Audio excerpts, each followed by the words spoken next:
tell people that surely property is an investment. But you need to understand, how is it an investment?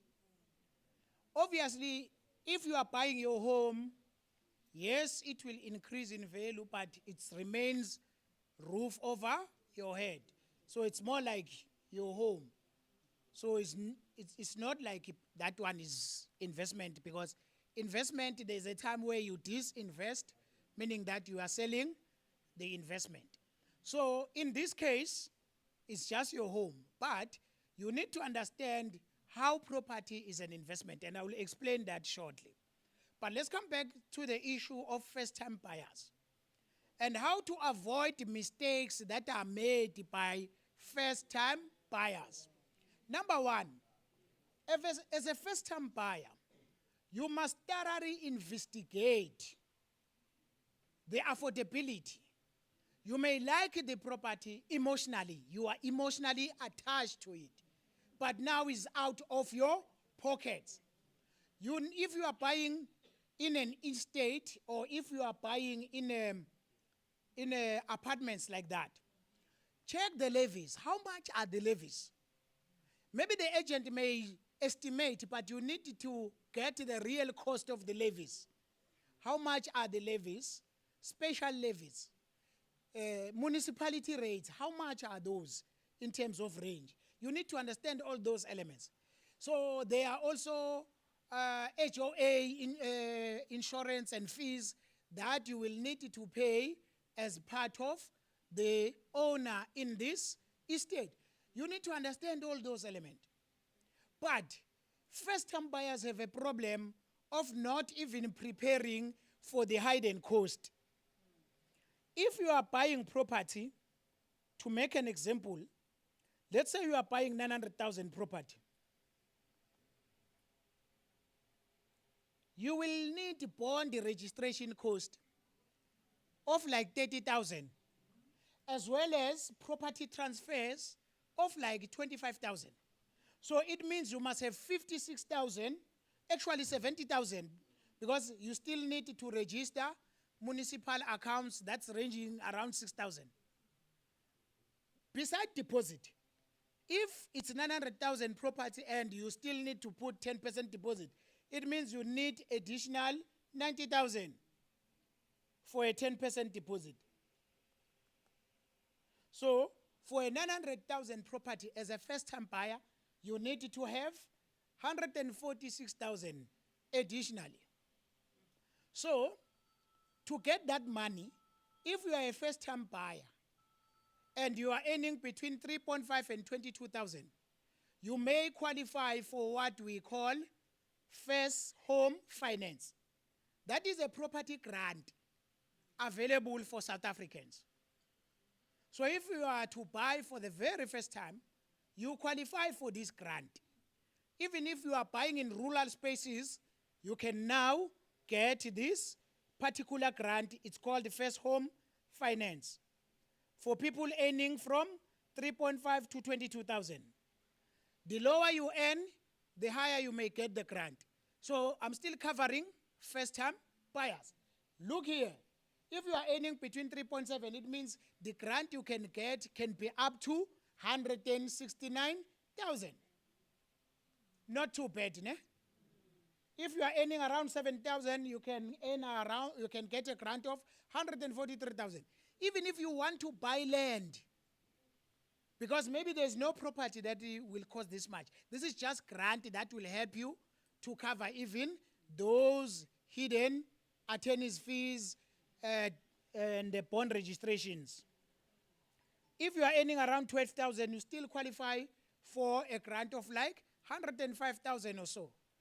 No, we still have a lot.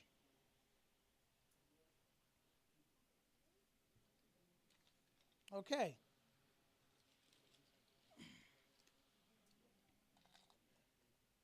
Okay, so make sure everyone get a USB. And if you see, sometimes when you use your eyes, you see, there are those people who, when you look them in the face, they just buy. All right, you do that. So,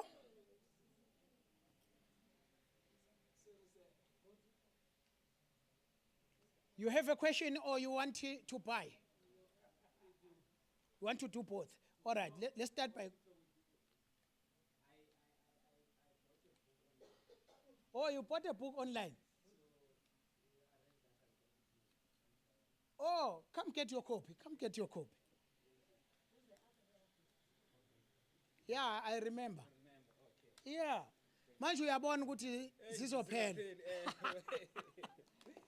Ah, thanks.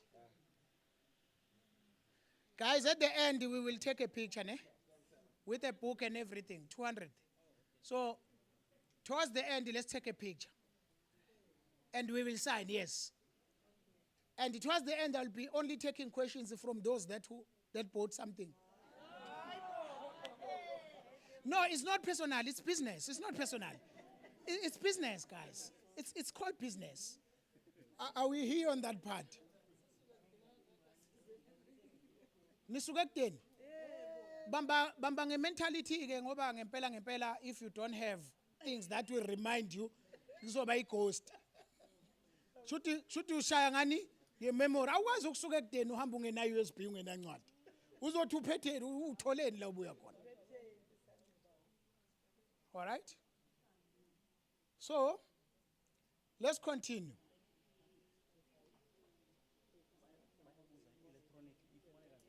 Yes, we send via they will actually collect from here. Okay.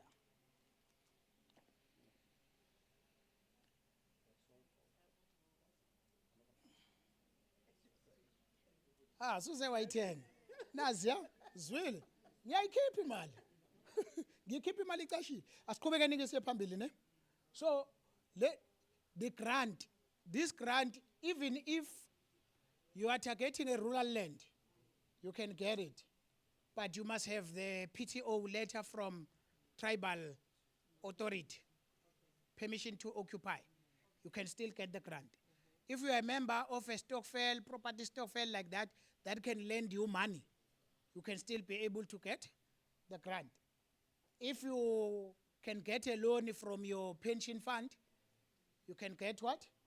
The grant. If you have your own savings, you still qualify for the grant. If you want to build, not to buy, you still qualify for a grant. But you must be earning between 3.5 and 22,000.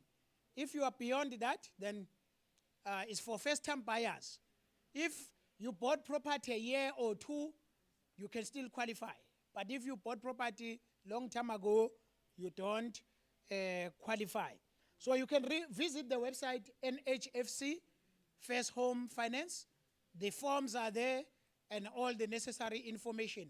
So if you know you have young children who are recently employed, please refer them to this, okay? And the form can be downloadable. You can apply online, you can download the form. Everything is simply there. Are we cool on that part? Okay, so that is another element. Then now, let's come back to your first property. Obviously, the first thing you check is your affordability. When you are buying property for the first time, the bank won't check only affordability, they also check credit score. Affordability and credit score matters a lot. So, that is why to be considered for a property, I always recommend a score of like 650. Then after the score of 650, affordability is checked. What is affordability? By the rule of thumb, at least you must have 30% of your income dedicated towards what? Property repayments. So if you have like 70% of your income going towards car repayments, it means you no longer afford the bond because you don't have an exposure of that particular 30%. Are we cool on that one? Okay. So, credit score is very important. If you have affordability points more than 670, we consider that excellent. If your credit score is not good, what you can do to improve your credit score is to make arrangements to pay. Even if you are paying smaller debts first to finish it, it will improve what? Your credit score. Can you work on that one? Because now you are not getting like blacklisted like the old times. What happens now, if your credit score is dropping below 500, it's called poor credit. Then when you start to pay, it starts to improve. So once you reach 600, it's starting to be fair. Once you reach 650, it's good. You can be considered for your bond. And the bond is a leverage. It allows you to buy an item or an asset that costs 2 million at a minimal deposit. Then you have an exposure to that particular property. So it's very important to have a good credit score. Prepare a deposit. And when you are applying for a home loan, you can use bond originator who will send one application to all the banks. When they respond, you choose the one that gives you a better interest. You get what I mean? Because one bank can give you 11.75%, another bank can give you 10.9%. So those are other things that you need to put into considerations. And if you are buying a property that is more than 1.1 million, it means you will need to pay transfer duties. That one will go to SARS. Also be prepared for that. So that is the information the first home buyer need to understand. So we are talking about a property of 900,000. And now, for a property of 900,000, if you have a deposit, it means it's a property of 810. So in 20 years, you will pay 2.1 million. Initially, the property is 810. In 20 years, you would have paid.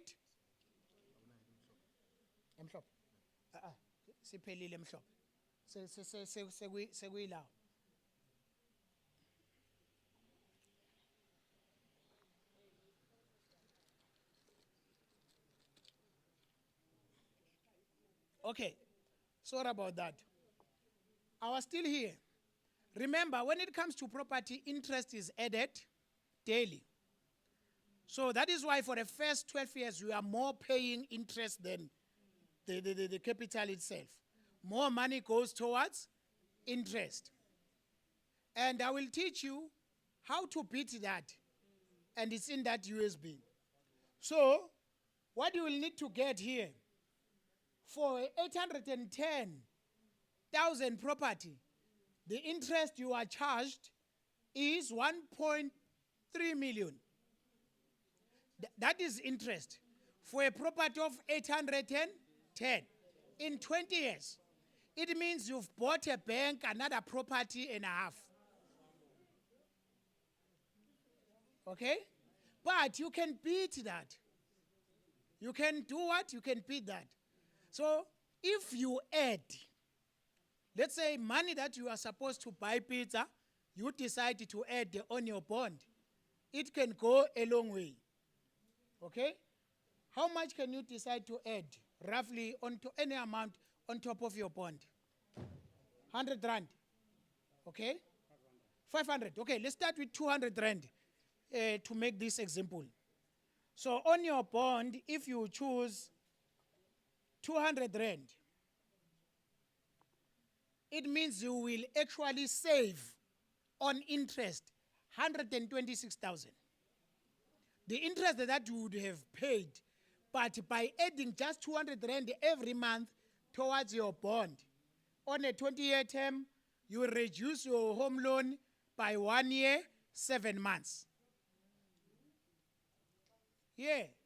So you will finish your bond in 18 years, 5 months. But Ubaba said he can add like 500.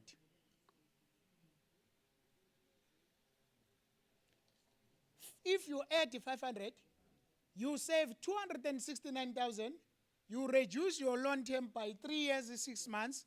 You can finish it up at 16 years, 6 months. That was from this side. Someone said 1,000 rand. Let's see how much additional 1,000 rand can save you. It can reduce your home loan by 5 years, 9 months. The money that you would have paid on interest, it will save you 434,000. Look, people, you are taking from the money, maybe you drink 1,000 per week, you take maybe 500 from that, put towards your bond. You understand? You are minimizing some things that you can live without to add on what? On your bond.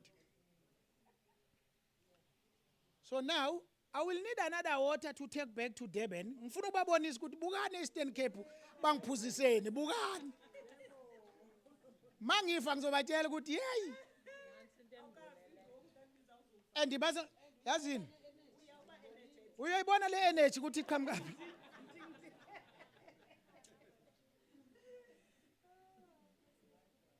And yazi because niphume nabonisa interest.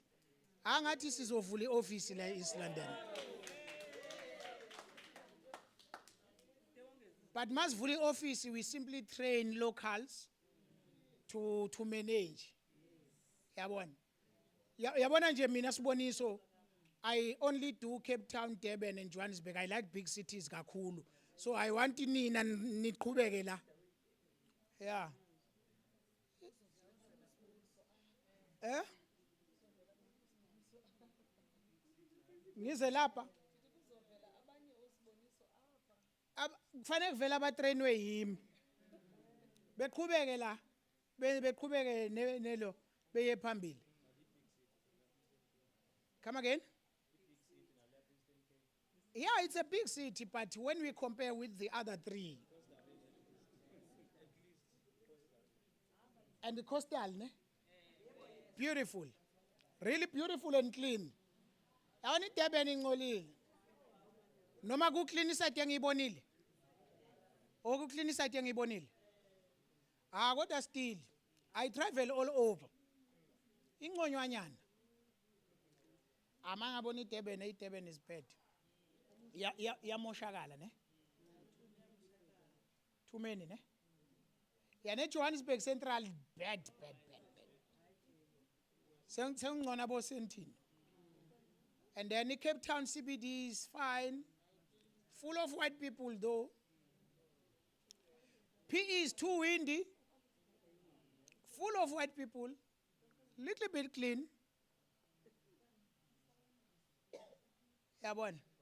But guys, yabona la usenibona ngcolile. You can find some investments there. Yeah, for student accommodations and stuff, you can find something. But the cleanness adds value to property. Because if it's dirty, investors run away. Okay. So if you add 1,000, you see what the difference it can make. So now let us add. Angise kule side rich le yama 2,000. Yabona le side rich le umiso add 2,000 on top and above what you are paying. You reduce your home loan by 600,000. Instead of paying interest of 1.3, you will end up paying interest of 600,000. You see, those additionals are actually assisting. If you add 3,000 more, you will pay off your property in 9 years, 7 months. I always tell people, if you are able to pay for an 800,000 car and pay for it in 6 years, what is stopping you to pay off a property in the same term?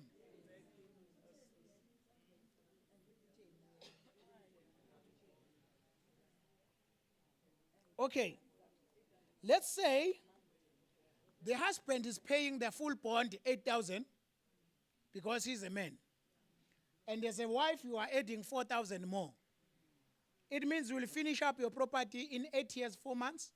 saving 835,000, you reduce your loan term by 11 years, 8 months. That's another way you can use to do what? To reduce and so forth. That 800,000 you would have paid if you are not adding anything. Can I see by show of hands people who are paying their bond repayments via stop order, meaning that it appears on your payslip? Okay. Can I see those that are doing debit order is deducted from your bank account? Can I see those that are doing EFT? They are depositing themselves. Oh, great. So when you apply for property, you tick which option you want. EFT, debit order, or stop order. The choice is yours. If you do EFT, you have an advantage because you can add any day. Even if it's deducted via debit, you can still deposit into your bank. You understand? So the form of payment is simply an arrangement, not law. It's not even contract. When your fortunes change, they can even change you from debit order to EFT so that you have a flexibility of paying anytime you have money and paying yourself. That will give you advantage. I will explain later. But the problem with people doing additional payments and not engaging the bank or reporting to the bank or instructing the bank to allocate the money. Because you can pay extra only to find the bank that they are keeping that money aside. They call it a savings. They do a savings for you. You can see it. When you go to your app, you can see your saving excess accumulating. It means it's not allocated to your bond. It's not making a difference. So make sure that anything that you add is actually capitalized or allocated accordingly. You get that point? So please do make a follow-up. So mangidlula-ke from leli side leli rich, ngiza kuleli wealth. Yabona-ke? Ngalana kunomphakathi ojwayelekile la, so to say. Kuyezwakala? Sothi nje nomphathi ojwayelekile osokolayo. Lona urich. Urich kodwa ubuye uact rich. Middle class. After paying everything, they are left with nothing. Asithi ba wealthy laba. Yeah. Yeah, ne? So when I one side ungapha, one side ungapha. Okay. So now you are adding 8,000 more. So you are paying almost the double on your bond. It means you can finish up your bond in 5 years, 6 months. How much you save? You save how much? 1 million. Naya phezulu. 1 million that you could have paid. We understand? So please make sure if you do extra payments, make sure they are allocated accordingly. Then you will be fine. And if you have an excess bond, it means these monies you can also be able to withdraw. Let's say there's another property, a auction, maybe these are 300,000, and your excess is 1 million, to make an example. It means you can withdraw 300,000 and buy another property cash. Now you have 2 properties, 1 bond. Rental income from that property can be used as an additional payment after cost and ama rates and stuff. Then you put it there. Once you see again that now I have enough to withdraw to buy the 3rd property, you do that. You will now have 3 properties, 1 bond. All these 2 properties, after all the cost, you will do what? You will put them here. Then you repeat the process until you have 5 properties, and all those properties, additional available amount after rent will go to additional monthly payments until you have 10 properties on your year number 20. You can decide to close what? your bond. That is how property game is played. Are we together on that part? And when I come back, I will be bringing you one of my property books that says Rich in Property. That one will be giving you all those strategies. Because I was flying, I didn't bring a lot of things. But normally we courier stuff before we come so that everything is available. But next time I will do that. Please do get yourself a copy, because on that book I'm teaching you how to buy property with zero. Yeah, with a good credit score, obviously. Okay? Is it? Almost at 7. Oh, okay. So those are the things that we need to teach our people. If you are not discussing anything that relates to economy with your friends, you only discuss girls.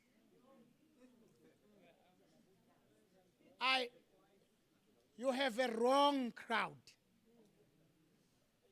Okay? You can't be doing that all the time.